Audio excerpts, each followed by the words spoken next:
TMC के संदर्भ में बंगाल में ओवैसी के आने से टीएमसी में जबरदस्त हलचल है। टीएमसी नेताओं के साथ ममता बनर्जी की मीटिंग हुई है और मीटिंग में ममता ने ओवैसी पर चर्चा की। ममता ने भरोसा दिया कि फर्क नहीं पड़ता हमको। मीटिंग में ममता ने ओवैसी पर चर्चा की और यह कहा कि इनके आने से हमको कोई फर्क नहीं पड़ता। क्या वाकई ऐसा है?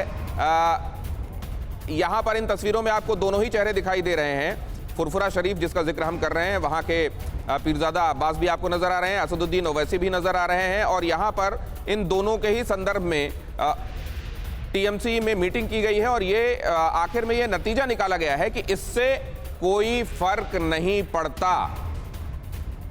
क्या वाकई वोटर्स को, किसी भी समुदाय के वोटर्स को इस तरीके से देखना ठीक है क्या? और दूसरे, क्या वाकई किसी पॉलिटिकल पार्टी को जब ये कहना पड़ता है कि उसको फर्क नहीं पड़ता, तो क्या वाकई फर्क नहीं पड़ता? हाजिक खान साहब,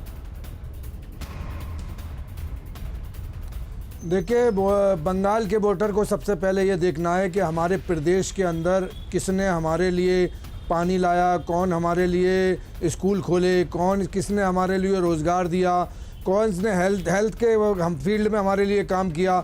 उसके बाद ये तय करना होगा वोटर को कि असदुद्दीन ओवैसी या फुरफुरा शरीफ के जो मौलाना है वो कोई पार्टी सरकार बनाने नहीं जा रही है।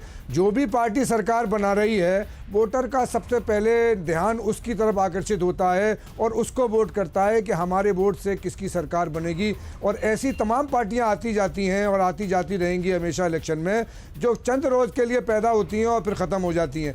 अचानक एक इलेक्शन के बीच में एक पार्टी आती है और वो मुसलमानों से उनका वोट मांगने लगती है, तो मुसलमान इस देश का इतना बेवकूफ़ नहीं है कि ऐसे लोगों को वोट दे दें। वो एक अच्छे आदमी हो सकते हैं, असदुद्दीन ओवैसी या वो सिद्दीकी साहब एक अच्छे आदमी हो सकते हैं, लेकिन वोटर को ये सेलेक्ट करना होगा कि हमारे लिए 5 साल किसको काम करना है और किस सरकार के नेतृत्व में हमें चलना है, तब जाके हमारा वोट उसको पड़ना चाहिए। ये वोटर को भी देखना है और ये वोटर के ऊपर जिम्मेदारी भी बनती है।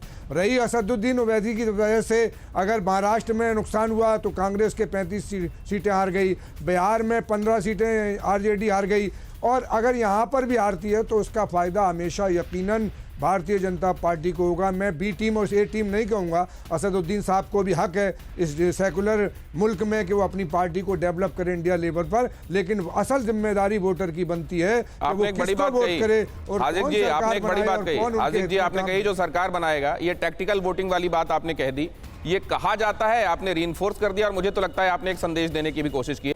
परवाह देश की, सोमवार से शुक्रवार रात 10 बजे TV9 भारतवर्ष पर।